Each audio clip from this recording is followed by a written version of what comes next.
Sometime during the pandemic, this equipment was manufactured, and during that time, they had a batch of bad parts. They have a fusible link, which is basically a pressure relief valve. If for some reason this system ever exceeds the system pressure, that little valve was supposed to pop and let the refrigerant out. Before they were ever connected, those valves failed. And so because of that, I mean, these units we just installed this year, they've been leaking refrigerant, and we just now got the warranty parts. I want to show you what part failed on this particular unit. I'm assuming that other pieces of equipment have similar relief valves. So if something ever happens, at least you'll know what to look for. And then maybe you can save yourself a little bit of headache too. So let's get into that. I'll start opening up this system. I've already turned the power off. I'm gonna open it up so that we can gain access to that part. So this is the fusible link that's needing to be replaced, and we'll show you where that's at.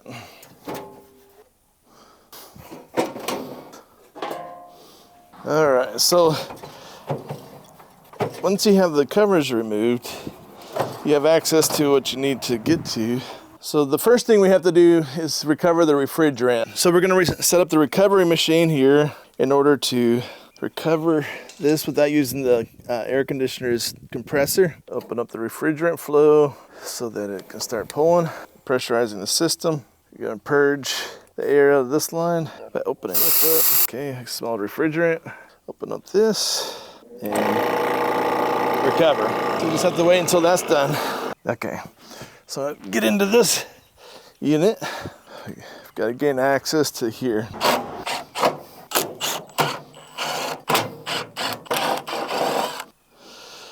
So one of the things you have to do here is you have to take the screws off this housing.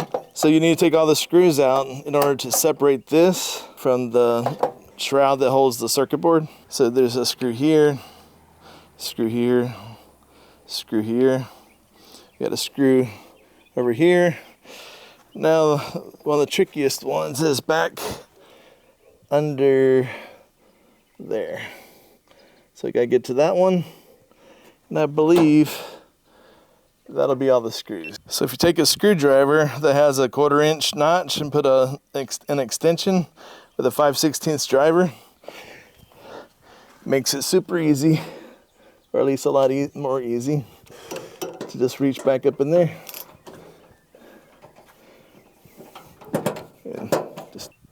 So the next thing that has to be done is to disconnect just enough of the cables here so that we can take things apart. Take this clamp off so those cables can stretch, and you unplug the cables to the heater right here. You want to take this thermistor right here out. Take this, just loosen it, and take it off. Just set it over here. When that happens, these come apart.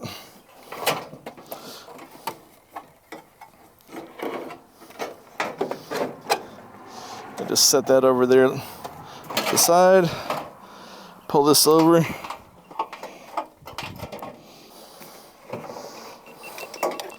Actually, I forgot. Can't take that out.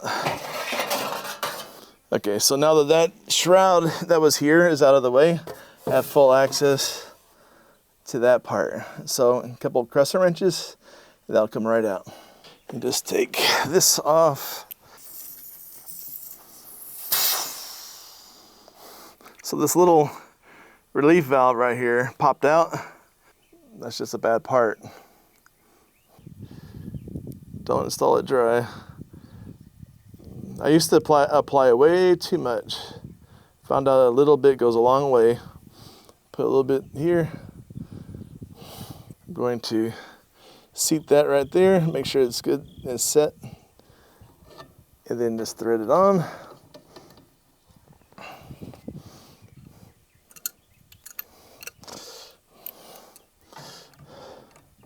I'm going to just use German torque, which is good and tight. Add some nitrogen. We're getting rid of all the oxygen and moisture that may have been pulled into the system. Shut it off there. repressurize it. And this time we're going to go a little higher, 300. There's going to be a fluctuation in the gas. Just trying to let that balance out. So we'll give that a few minutes, then we'll do our test for tightness. I'm just going to check for leaks, make sure it's not leaking anywhere. So don't have anything bubbling up there. Just going to check. Okay, I think we've gotten to a point where I can start the test for tightness, and we'll just let that set for about a half hour. All right, so I'm done with that unit. We have it back together. Everything's working fine now. The warranty will cover the cost of the labor and the materials, and that they're waiting for it to be reimbursed. If you find this helpful, please continue to watch to the next video, and we'll see you there. Before you do that, make sure you push the subscribe button so that you don't miss it.